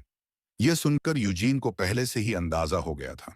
उसने जवाब दिया, स्टेयर वाकई बहुत प्यारी है और मैं उसे थोड़ा पसंद भी करता हूँ, लेकिन मैं अभी शादी नहीं करना चाहता। इसमें कोई हैरानी की बात नहीं। पहले जब उसने उसके भाई को शर्मिंदा किया था, तब भी वह कभी नाराज नहीं दिखी और हमेशा मीठी मुस्कान के साथ मुस्कुराती रही। तो वह इस पल का इंतजार कर रही थी। यूजीन ने आगे कहा, हम अभी जवान हैं, शादी की बात करना अभी ठीक नहीं है। रुको, रुको, रुको, परिवार के मुखिया ने कहा। यूजीन, तुम क्या सोच रहे हो? मेरा इरादा कभी भी स्टेयर से तुम्हारी शादी करवाने का नहीं था। माहौल तुरंत अजीब हो गया। यूजीन का मन किया कि कहीं छिप जाए। उस पल उसने चाहा कि वह वहीं मर जाए। तो आपका क्या मतलब है? यूजीन ने पूछा। मैं तो बस तुम्हें गोद लेना चाहता हूं, परिवार के मुखिया ने जवाब दिया। फिर भी तुम मेरी बेटी पर नजर गड़ाए हुए हो। इससे यूजीन और भी शर्मिंदा हो गया। नहीं, गलत मत समझिए, उसने जल्दी से कहा। परिवार के मुखिया ने आगे कहा, अगर मैंने स्टेयर को बता दिया कि तुमने अभी क्या कहा, तो क्या होगा? तो फिर आप मुझे मार ही डालिए, यूजीन ने जवाब दिया। परिवार के मुखिया ने फिर समझाया कि वह जियार्ड को भी यहां लाएगा और उसे भाई की तरह मानेगा। उनकी एकमात्र इच्छा थी कि यूजीन मुख्य परिवार में लौट आए। यह यूजीन के लिए बेहद फायदेमंद होता। बेशक बच्चे अभी छोटे थे। कुछ वर्षों में यूजीन के लिए स्टेयर से प्रेम करना असंभव नहीं होता। यूजीन ने सोचा था कि केवल स्टेयर ही उसमें रुचि रखता है, लेकिन पता चला कि यह बूढ़ा आदमी भी उसे चाहता था। वह न केवल यूजीन को असीमित धन प्रदान करेगा, बल्कि उसे सर्वोच्च जादुई तकनीकें भी सिखाएगा। इस दुनिया में जादू का अभ्यास करना बेहद मुश्किल था। सबसे पहले इसके लिए उच्च स्तर के राक्षसों से जादुई पत्थरों की आवश्यकता होती थी, जो बेहद महंगे होते थे। दूसरे, एक शक्तिशाली गुरु से उचित मार्गदर्शन की आवश्यकता होती थी। जो कोई भी 2.5 साल के भीतर शुरुआत भी कर लेता था, उसे प्रतिभाशाली माना जाता था। एक शाखा परिवार की शाखा के सदस्य के रूप में जियार्ड के पास स्पष्ट रूप से ऐसे संसाधन या क्षमता नहीं थी। यूजीन ने हमेशा यही माना था कि उसका भविष्य एकाकी और लापरवाह विकास का होगा। लेकिन अगर वह मुख्य परिवार में लौट सकता, तो यह उसके लिए किसी वरदान से कम नहीं होता। जरा सोचिए, ऐसी जिंदगी जीना जहां किराने का सामान खरीदते समय कीमतों की जांच न करनी पड़े। बेशक, जियार्ड और परिवार के मुखिया के बीच अभी भी ठोस विवरणों पर चर्चा होनी बाकी थी। यूजीन ने तब कहा कि वह सबसे शक्तिशाली व्यक्ति से जादू सीखना चाहता है, क्योंकि उसे यह जानने की उत्सुकता थी कि वर्तमान परिवार का मुखिया वास्तव में कितना शक्तिशाली है। यह सुनकर गाय ने हल्की सी मुस्कान दी। रेनहार्ड परिवार का सबसे शक्तिशाली व्यक्ति वह नहीं था, बल्कि वह दिखने में अविश्वसनीय जीवन था। यूजीन ने इसकी कभी उम्मीद नहीं की थी। परिवार के मुखिया ने अचानक पूछा, ईमानदारी से बताओ यूजीन, स्टेयर के बारे में तुम्हारे विचार कब से आने लगे? यूजीन ने बेबसी से जवाब दिया, क्या हम कृपया इस बारे में बात न करें? अजीब तरह से विदा लेने के बाद यूजीन को एक मादक सुगंध का एहसास हुआ। यह स्पष्ट रूप से उच्च ताप से निकाला और गाढ़ा किया गया इत्र था, जो आगे के कोने से आ रहा था। जो भी था, वह बिल्कुल नहीं हिला था। स्पष्ट रूप से काफी समय से इंतजार कर रहा था। निश्चित रूप से जब यूजीन कोने पर पहुंचा तो दूसरी पत्नी एना ठीक समय पर प्रकट हुई। उसने तो यहां तक दिखावा किया कि यह एक संयोग था। उसका अभिनय बहुत बनावटी था। इसके विपरीत यूजीन के चेहरे पर आश्चर्य बिल्कुल सही समय पर था। यूजीन ने विनम्रतापूर्वक झुककर अभिवादन किया। नमस्कार, मैं यूजीन रेनहार्ट हूं, केटो से।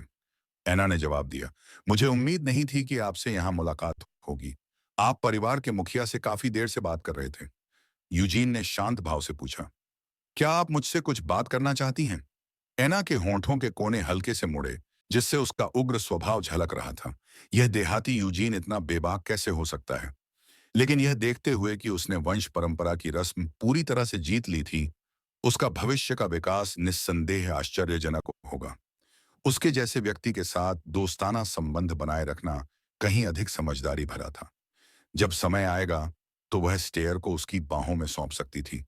और क्या इससे वह पूरी तरह से उसके नियंत्रण में नहीं आ जाएगा? अपनी सोच को दबाते हुए एना ने औपचारिकताएं छोड़ दी और सीधे पूछा कि यूजीन ने परिवार के मुखिया से क्या बात की थी। यूजीन ने जवाब दिया कि चूंकि यह एक निजी बातचीत थी, इसलिए वह इसका खुलासा नहीं कर सकता।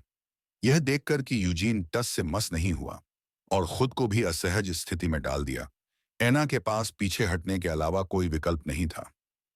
और उसने समझाया कि वह तो बस यूं ही पूछ रही थी। उसने आगे कहा, तुम्हारे और स्टाइन के बीच पहले कुछ गलतफहमियां थीं। मैं उसकी तरफ से माफी मांगने के लिए बोल रही हूं। कोई जरूरत नहीं, यूजीन ने जवाब दिया। आखिरकार हम परिवार हैं। परिवार शब्द सुनते ही एना ने थोड़ा सा भौहें चढ़ाईं। हालांकि यह बात गलत नहीं थी, लेकिन यूजीन के मुंह से यह सुनकर उसे कुछ चिड़चिड़ाहट हुई। यूजीन के जाने का बहाना ढूंढने से पहले दोनों ने कुछ और अनौपचारिक बातें की। वह इस औरत के साथ और उलझना नहीं चाहता था। एना चुपचाप खड़ी यूजीन को जाते हुए देखती रही। अपने पंखे के पीछे उसके चेहरे पर उदासी छाई हुई थी। छोटा बदमाश, एक बार जब तुम मेरे हाथों में पड़ जाओगे, तो मैं तुम्हें इसका पछतावा जरूर दिलाऊंगी। इस बीच जियार्ड ने शुरू में सोचा था कि वंश संबंधी समारोह यूजीन को सच्चाई स्वीकार करने पर मजबूर कर देगा। किसने सोचा होगा कि यूजीन इतनी आसानी से पहला स्थान हासिल कर लेगा? जियार्ड गर्व से भावुक हो गया। 2 दिन बाद जियार्ड आखिरकार मुख्य पारिवारिक जागीर पर पहुंचा। तब भी उसे मुश्किल से ही यकीन हो रहा था। लेकिन जब उसने दूर से उस युवक को हाथ हिलाते हुए देखा, उसके चेहरे पर वह मासूम मुस्कान, तो जियार्ड ने अब और संकोच नहीं किया। वह आगे बढ़ा और यूजीन को कसकर गले लगा लिया। तो क्या हुआ अगर यह मुख्य परिवार है? तो क्या हुआ अगर सामाजिक स्थिति में अंतर है? क्या मेरे बेटे ने उन सबको कुचल नहीं दिया था? यूजीन को पकड़े हुए जियार्ड फूट फूट कर रोया। उस पल उसका दिल गर्व से भरा हुआ था। यूजीन हंसा और बोला, क्या मैंने जाने से पहले तुमसे नहीं कहा था? आसान जीत। तुम्हें मुझ पर शक तो नहीं था, है ना? तभी जियार्ड ने पास खड़े गायड को देखा और जल्दी से झुककर अभिवादन किया। आखिरकार उसके बेटे ने दूसरे आदमी के बच्चों को हरा दिया था। विनम्र रहना ही बेहतर था। परिवार के मुखिया ने कहा, हालांकि मैं आपके पिता पुत्र के मिलन में दखल नहीं देना चाहता, क्या आप अंदर आकर थोड़ी बातचीत कर सकते हैं? जियार्ड तुरंत मान गया, हालांकि उसने अनिच्छा से यूजीन की ओर देखा। अंदर गायर्ड ने सीधे यूजीन को अपने बेटे के रूप में गोद लेने के अपने इरादे को समझाया और यह भी बताया कि जियार्ड बाद में मुख्य परिवार में रह सकता है। कुछ देर सोचने के बाद जियार्ड अचानक खड़ा हुआ और माफी मांगी। उन्हें चिंता थी कि बाकी 3 बच्चे यूजीन को स्वीकार नहीं करेंगे और उससे भी ज्यादा चिंता इस बात की थी कि यूजीन परिवार में बहिष्कृत हो जाएगा। गुयार्ड उनकी चिंता समझ गए। भले ही यूजीन उनके दत्तक पुत्र बन जाते, बड़ों की परिषद कभी भी शाखा के किसी सदस्य को परिवार के मुखिया का पद विरासत में नहीं देती। जब तक यूजीन के विकास पर कोई रोक नहीं लगती, वह मुख्य परिवार के बेटों के साथ भाई बन सकता था। गुयार्ड यह भी जानते थे कि यूजीन को ज्यादा अवसर केवल मुख्य परिवार में ही मिल सकते थे। एक पिता के रूप में उन्हें सही निर्णय लेना था। हालांकि उन्हें एक तरह का दुख भी महसूस हो रहा था। अपने पिता की हालत देखकर यूजीन समझ गए थे कि इस मामले ने उन्हें गहरा आघात पहुंचाया है। गुयार्ड ने यूजीन की कमर पर बंधी तूफानी तलवार देखी, एक ऐसा हथियार जिसे वह कभी खरीद नहीं सकते थे, चाहे अपनी सारी संपत्ति बेच दें। अनिच्छा के बावजूद उन्होंने यूजीन से कहा कि उन्हें उम्मीद है कि वह मुख्य परिवार के दत्तक पुत्र बन जाएंगे। हालांकि किसी और के घर में रहना भविष्य में कई कठिनाइयां लाएगा। यूजीन आत्मविश्वास से मुस्कुराए। उन्हें कहीं भी कोई परेशान नहीं करेगा और वह यह कभी नहीं भूलेगा कि उसका नाम उसकी दिवंगत मां ने रखा था और उसका असली पिता हमेशा जियार्ड रेनहार्ट ही रहेगा। यूजीन का परिवार का मुखिया बनने का कोई इरादा नहीं था। चाहे दूसरे इस बात पर विश्वास करें या न करें, यह एक अलग ही मामला था। आखिरकार परिवार के मुखिया की दोनों पत्नियों से निपटना आसान नहीं था। असंतोष या दमन का सामना करने पर यूजीन के पास केवल 2 ही विकल्प थे, इसे अनदेखा करना या इसका सीधा सामना करना। जियार्ड के आने से न केवल यूजीन का कमरा बल्कि उसकी नौकरानी भी उसके कब्जे में आ गई। अंत में यूजीन के पास इसे अकेले सहने के अलावा कोई चारा नहीं बचा। परिवार के मुख्य भोज में बड़े चचेरे भाई के पिता उत्साहपूर्वक अपनी गुप्त रेसिपी का प्रचार कर रहे थे। यूजीन को गंभीर संदेह था कि उनका परिवार कोई पिरामिड स्कीम चला रहा है। दूसरी पत्नी कोने से सब कुछ ठंडेपन से देख रही थी। स्टाइन वहां एक उदास कमजोर से बच्चे की तरह बैठा था। अपना सिर ऊपर उठाओ, दूसरी पत्नी ने कहा। अपनी मुद्रा का ध्यान रखो। यह सुनकर स्टाइन ने तुरंत अपनी पीठ सीधी की और अपनी ठुड्डी ऊपर उठाई। फिर दूसरी पत्नी ने स्टाइन को गंभीरता से उपदेश देना शुरू कर दिया। अब से उसकी तुलना यूजेन से होना तय था। आखिर यह पहली बार था जब मुख्य परिवार किसी शाखा परिवार से हारा था। स्टाइन को इस बात से शर्मिंदगी महसूस हो सकती थी, लेकिन वह इसके कारण हार नहीं मान सकता था। अगर उसे परिवार का मुखिया बनना था, तो उसे भविष्य में दोगुनी मेहनत करनी होगी। इससे भी महत्वपूर्ण बात यह थी कि उसे यूजेन के साथ अच्छे संबंध बनाने शुरू करने थे, ताकि यूजेन अंततः उसका दाहिना हाथ बन सके। इस स्वाभिमानी युवा मालिक के लिए यह एक गंभीर दुविधा थी। यूजेन के साथ अच्छे संबंध बनाना आसान काम नहीं था। कहीं और स्टेर की मुलाकात यूजेन से हुई। उसने उसे देखकर कहा, मैंने सुना है कि तुम मुझे पसंद करते हो और तुमने पिताजी को शादी का प्रस्ताव भी दिया है। अफवाहें, बिल्कुल बकवास। ऐसा कुछ भी कभी नहीं हुआ था। स्टेर ने आगे कहा, तो फिर यह चित्र किस बारे में है? क्या तुमने इसे चुपके से बनाया है? मैं तो सिर्फ 13 साल की हूं यूजेन। उस क्षण यूजेन को लगा कि इस घर में अब उसके लिए कोई जगह नहीं है। इस बीच सभी लोग लेड के जादू सीखने की व्यवस्थाओं पर चर्चा कर रहे थे। लेड जादूगर के साथ याराओ जाएगा, हालांकि उसका शिष्य बनना उसकी जादुई प्रतिभा पर निर्भर करेगा।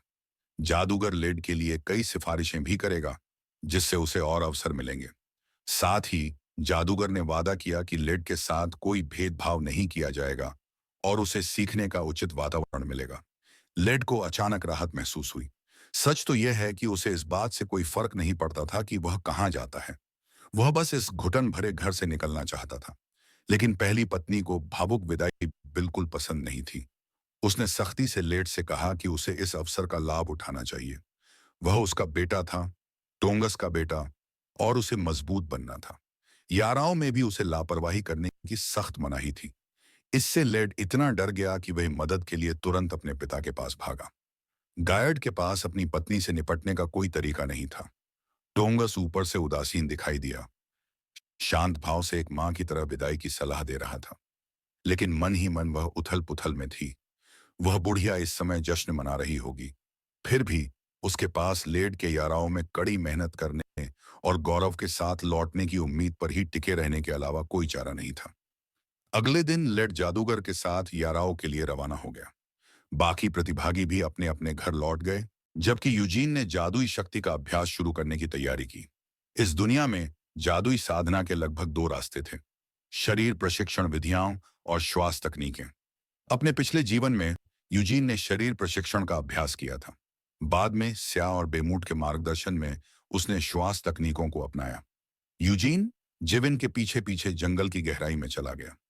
रेनहार्ड परिवार की आध्यात्मिक शक्ति प्राकृतिक रूप से नहीं बनी थी। इसे 300 साल पहले बेइमुत ने स्वयं बनाया था। जिविन ने समझाया कि जितनी कम उम्र में जादू का अभ्यास शुरू किया जाए, उतना ही बेहतर होता है। परिवार के सभी बच्चों ने 6 साल की उम्र में शुरुआत की थी। जुड़वा बच्चों को जादुई शक्ति का अनुभव करने में 3 दिन लगे। लेड को लगभग 1 सप्ताह लगा। यूजीन की उम्र के किसी व्यक्ति के लिए इसमें आमतौर पर लगभग 1 महीना लगता है। जीवन की मदद के बावजूद भी शायद 10 दिन लग जाते। जीवन को उम्मीद थी कि यूजीन निराश नहीं होगा, लेकिन यूजीन बिल्कुल बेफिक्र था। 10 मिनट काफी होंगे, बस देखते रहो। अगले ही पल जीवन ने जादू करना शुरू कर दिया। यूजीन को जादुई शक्ति अंधेरी रात के आकाश में बिखरे जुगनुओं की तरह दिखाई दी। स्पष्ट, शुद्ध, दाम, सुशर्ण, चमकदार और साफ। जहां भी वह चमकती, वह तुरंत उसका पता लगा लेता। आसान। यह देखकर जीवन अविश्वास से देखता रह गया। असंभव, बिल्कुल असंभव। कुछ तो गड़बड़ थी। वह इसे बिल्कुल समझ नहीं पा रहा था। लेकिन जादुई शक्ति को महसूस करना तो बस पहला कदम था। इसके बाद सांस लेने की तकनीकों की गहरी समझ आई।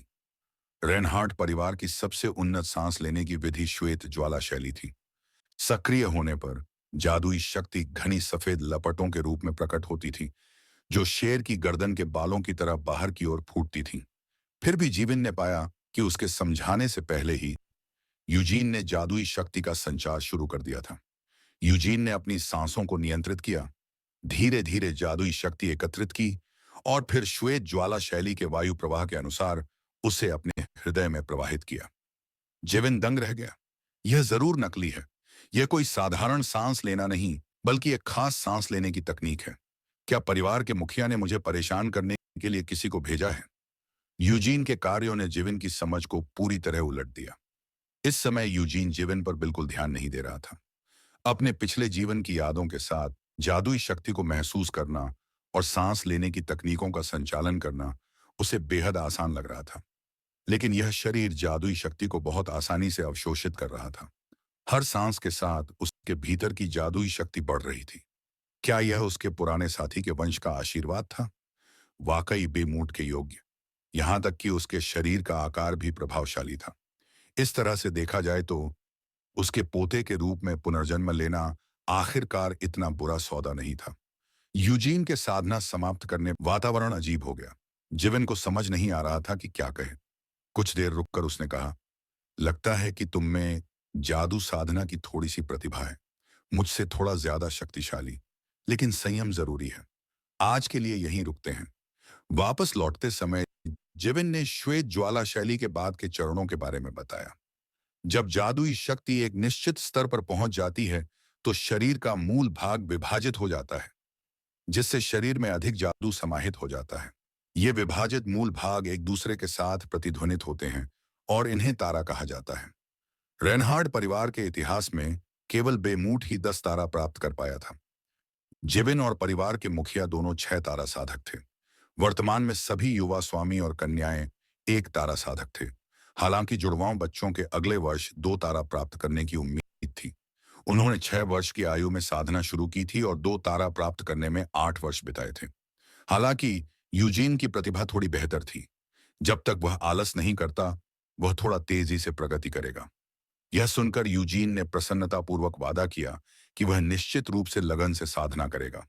तुम मूर्ख कमजोर लोग, जल्द ही तुम मेरा आतंक महसूस करोगे। हवेली लौटकर जून ने पहले परिवार के मुखिया को आज की स्थिति की सूचना देने और यूजीन को पहले आराम करने देने का निर्णय लिया। लेकिन यह थोड़ी सी थकान यूजीन के लिए कुछ भी नहीं थी।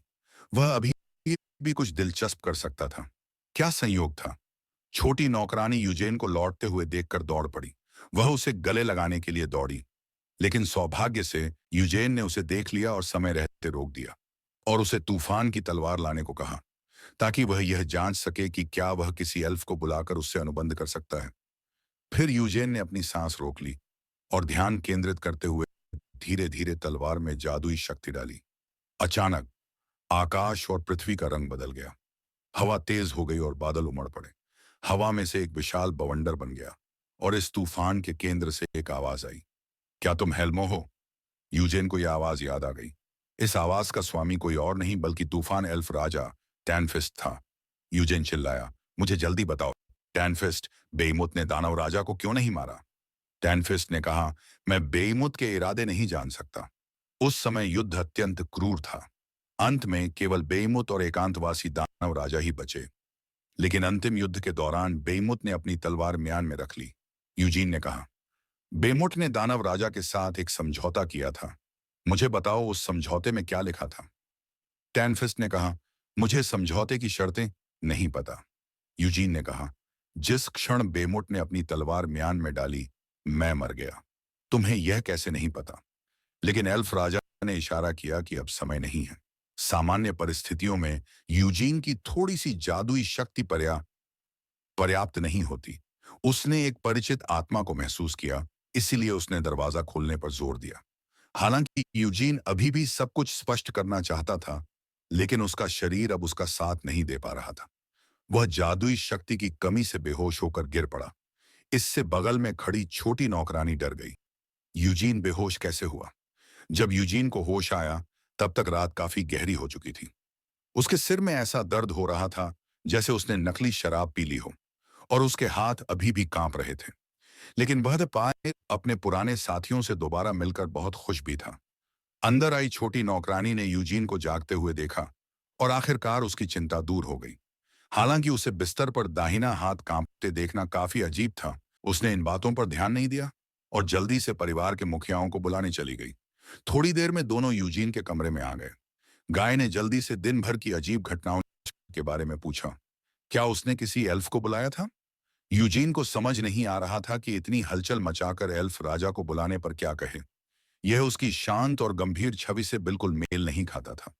उसे उन्हें बेवकूफ बनाने के लिए कोई बहाना ढूंढना होगा। यूजीन ने कहा, मैंने गलती से एल्फ राजा को बुला लिया। मुझे भी नहीं पता कि यह कैसे हुआ। दोनों ने पहले सोचा था कि उसने सिर्फ एक एल्फ को बुलाया है।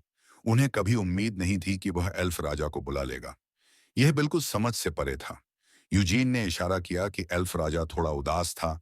असल में इस बात से नाराज था कि वह अब उतना शक्तिशाली नहीं है, लेकिन भविष्य में फिर से मिलने की उम्मीद जताते हुए एल्फ लोग लौट गया। यह सुनकर गायर्ड की दाढ़ी हंसी से मचल उठी। रेनहार्ड परिवार के उत्तराधिकारी पाकर आह भरे बिना नहीं रह सका। दिन के समय ही कुछ ही सेकंड में श्वेत ज्वाला शैली में महारत हासिल कर लेने के बाद हाथ के एक छोटे से इशारे से एक स्वर्णिम किंवदंती प्रकट हुई। उसकी भविष्य की उपलब्धियां अतुलनीय होंगी। फिर उसने जल्दी से यूजीन को अच्छी तरह आराम करने को कहा। मूल रूप से वंशानुक्रम समारोह के बाद उसने जिन के साथ यात्रा और प्रशिक्षण जारी रखने की योजना बनाई थी, लेकिन अब उसने जेविन को यूजीन को ठीक से सिखाने के लिए रुकने को कहा। बेशक जुड़वां भाई बहन भी साथ चलेंगे, उसने यूजीन को तैयार रहने को कहा। इस बीच यूजीन के कारनामों के बारे में सुनकर स्टाइन और स्टेयर काफी प्रभावित हुए। दोनों ने आखिरकार गंभीरता से साधना शुरू कर दी। उन्हें अभी तक यह नहीं पता था कि भविष्य में उनके और यूजीन के बीच का अंतर और भी बढ़ जाएगा। आखिर अगर मेहनत का कोई फायदा ही न हो, तो पुनर्जन्म का क्या अर्थ? अगले दिन जब यूजीन फिर से जागा, तो वह तूफानी तलवार उठाने के लिए बेचैन था। जैसे ही जादुई शक्ति प्रवाहित हुई, एक छोटा सा एल्फ तुरंत प्रकट हुआ। जाहिर है, यह एल्फ राजा नहीं था। तुम्हारा राजा कहाँ है? टैनफिस्ट को मुझसे मिलने भेजो। एल्फ यूजीन को बख्शने वाला नहीं था। उसने सीधे उसके माथे पर जोरदार हमला किया और फिर तुरंत गायब हो गया। हालांकि यूजीन के मन में अभी भी कई सवाल थे, लेकिन वह भविष्य में और अधिक शक्तिशाली होने तक इंतजार कर सकता था। उस समय वह और उसके 4 अच्छे दोस्त दानव राजा के महल में घुस गए थे। लेकिन दुख की बात है कि उसके मृत भाई की शक्ति पर्याप्त नहीं थी। लेकिन कोई बात नहीं, भविष्य में वह धीरे धीरे अपने साथियों के निशान खोजेगा और अंततः बचे हुए दो दानव राजाओं को मार डालेगा। समय बीतता गया और 3 साल गुजर गए। यूजीन की श्वेत ज्वाला शैली 3 सितारों तक पहुंच गई, लेकिन यूजीन के लिए यह अभी भी काफी नहीं था। अब याराओ जाकर जादू सीखने का समय आ गया था। स्टाइन चौंक गया। उसने कहा, तुम क्या कह रहे हो? हालांकि वह घमंडी युवा यूजीन को हरा नहीं सका, लेकिन उसने कभी भी मौखिक रूप से हार नहीं मानी। कौन जानता था कि यूजीन मौके पर ही फट पड़ेगा। 3 सितारा प्रतिध्वनि से उत्पन्न श्वेत ज्वाला की आभा ने स्टाइन की आंखों को सीधे चकाचौंध कर दिया। स्टाइन ने कहा, तुमने मुझसे 7 साल बाद जादुई शक्ति का अभ्यास शुरू किया, फिर भी पहले 3 सितारे हासिल कर लिए। तुम्हें क्या हो गया है? यूजीन ने कहा, क्या करूं? मैं प्रतिभाशाली हूं।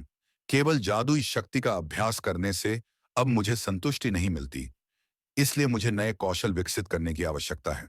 स्टाइन ने कहा, मैं तुम्हें जान से मार देना चाहता हूं। यूजीन ने कहा, ठीक है, खड़े हो जाओ और देखो मैं तुम्हें पीटता हूं या नहीं।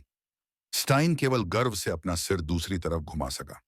वह यह स्वीकार नहीं कर सका कि वह यूजीन को जाने नहीं देना चाहता था, इसलिए उसने तुरंत लैड की असफलता का जिक्र किया। औसत दर्जे की योग्यता के कारण झूठ बोला, शिष्य बनने में असफल रहा। हालांकि उसने संपर्कों के माध्यम से जादुई शक्ति प्राप्त की, जो केवल समय की बर्बादी थी। बड़े भाई के प्रति स्टाइन के अपमानजनक रवैये से यूजीन बहुत क्रोधित हुआ, जिससे स्टाइन डरकर कांपने लगा। कोई विकल्प न होने पर स्टाइन केवल अपना सिर खुजाते हुए बोला कि अगर यूजीन याराओ चला गया तो स्टेयर को निश्चित रूप से बहुत दुख होगा। यूजीन को इस बात पर बिल्कुल भी विश्वास नहीं हुआ। स्टारे ने उससे काफी समय से बात नहीं की थी और न ही साथ में अभ्यास किया था, इसलिए वह दुखी हो ही नहीं सकती थी। यूजीन को जाते देख स्टाइन ने गुस्से में अपनी लंबी तलवार फेंक दी। धिक्कार है यूजीन, अकेले रहना तुम्हारे लिए सही है। इसी बीच परिवार के मुखिया को जब इस बात का पता चला तो वह भी काफी हैरान हुआ। परिवार के मुखिया ने कहा, तुम्हारी उम्र में 3 सितारे हासिल करना अभूतपूर्व है। जादू सीखना तो तुम्हारी प्रतिभा की बर्बादी ही होगी। लेकिन यूजीन ने परिवार के मुखिया की बातों को पूरी तरह अनसुना कर दिया और जाने का पक्का इरादा कर लिया। परिवार के मुखिया के पास कोई चारा नहीं था और वह यूजीन को केवल यही चेतावनी दे सका कि उसे काला जादू बिल्कुल नहीं छूना चाहिए। हवेली लौटकर जून ने पहले परिवार के मुखिया को आज की स्थिति की सूचना देने और यूजीन को पहले आराम करने देने का निर्णय लिया। लेकिन यह थोड़ी सी थकान यूजीन के लिए कुछ भी नहीं थी। वह अभी भी कुछ दिलचस्प कर सकता था। क्या संयोग था?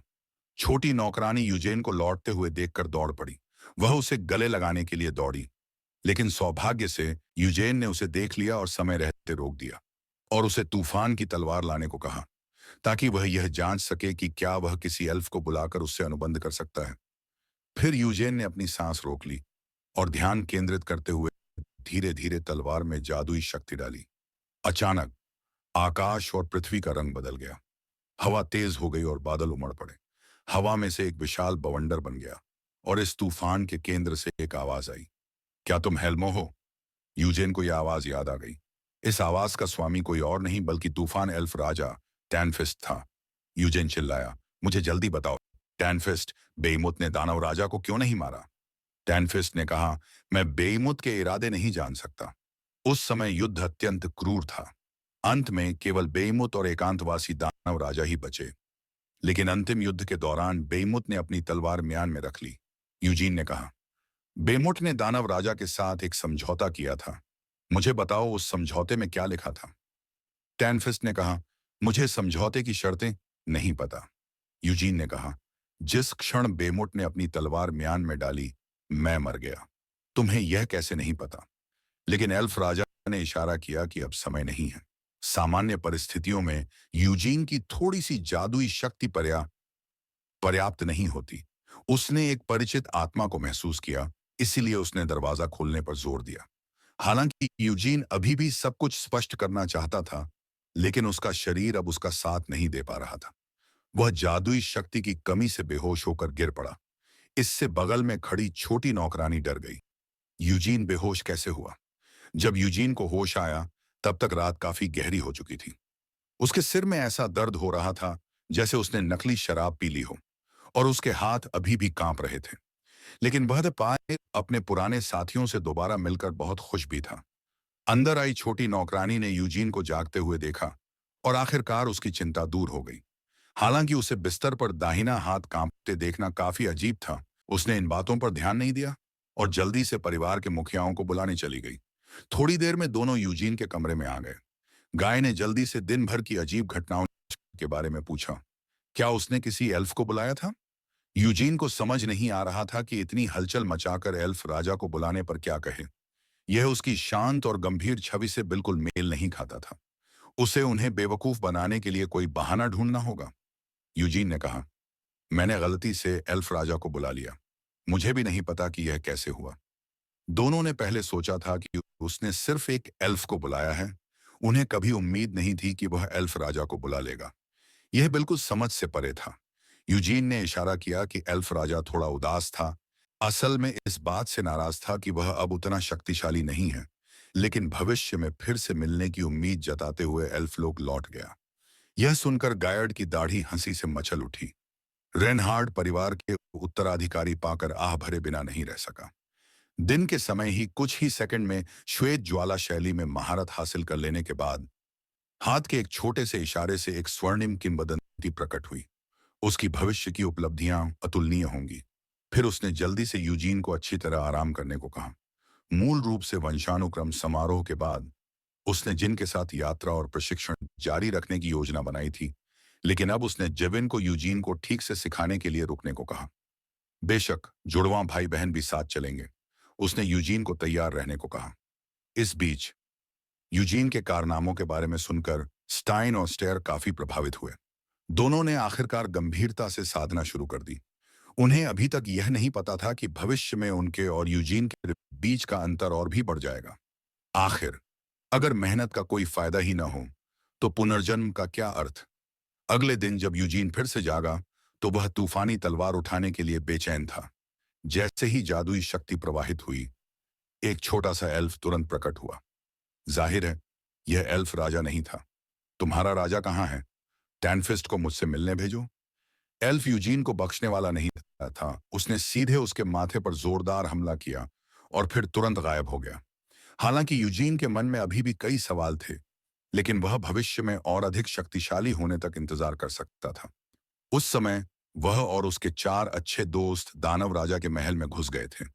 लेकिन दुख की बात है कि उसके मृत भाई की शक्ति पर्याप्त नहीं थी। लेकिन कोई बात नहीं, भविष्य में वह धीरे धीरे अपने साथियों के निशान खोजेगा और अंततः बचे हुए 2 दानव राजाओं को मार डालेगा। समय बीतता गया और 3 साल गुजर गए। यूजीन की श्वेत ज्वाला शैली 3 सितारों तक पहुंच गई, लेकिन यूजीन के लिए यह अभी भी काफी नहीं था। अब याराओ जाकर जादू सीखने का समय आ गया था। स्टाइन चौंक गया। उसने कहा, तुम क्या कह रहे हो? हालांकि वह घमंडी युवा यूजीन को हरा नहीं सका, लेकिन उसने कभी भी मौखिक रूप से हार नहीं मानी। कौन जानता था कि यूजीन मौके पर ही फट पड़ेगा। 3 सितारा प्रतिध्वनि से उत्पन्न श्वेत ज्वाला की आभा ने स्टाइन की आंखों को सीधे चकाचौंध कर दिया। स्टाइन ने कहा, तुमने मुझसे 7 साल बाद जादुई शक्ति का अभ्यास शुरू किया, फिर भी पहले 3 सितारे हासिल कर लिए। तुम्हें क्या हो गया है? यूजीन ने कहा, क्या करूं? मैं प्रतिभाशाली हूं। केवल जादुई शक्ति का अभ्यास करने से अब मुझे संतुष्टि नहीं मिलती, इसलिए मुझे नए कौशल विकसित करने की आवश्यकता है। स्टाइन ने कहा, मैं तुम्हें जान से मार देना चाहता हूं। यूजीन ने कहा, ठीक है, खड़े हो जाओ और देखो मैं तुम्हें पीटता हूं या नहीं। स्टाइन केवल गर्व से अपना सिर दूसरी तरफ घुमा सका। वह यह स्वीकार नहीं कर सका कि वह यूजीन को जाने नहीं देना चाहता था। इसलिए उसने तुरंत लैड की असफलता का जिक्र किया। औसत दर्जे की योग्यता के कारण झूठ बोला, शिष्य बनने में असफल रहा। हालांकि उसने संपर्कों के माध्यम से जादुई शक्ति प्राप्त की, जो केवल समय की बर्बादी थी। बड़े भाई के प्रति स्टाइन के अपमानजनक रवैये से यूजीन बहुत क्रोधित हुआ, जिससे स्टाइन डरकर कांपने लगा।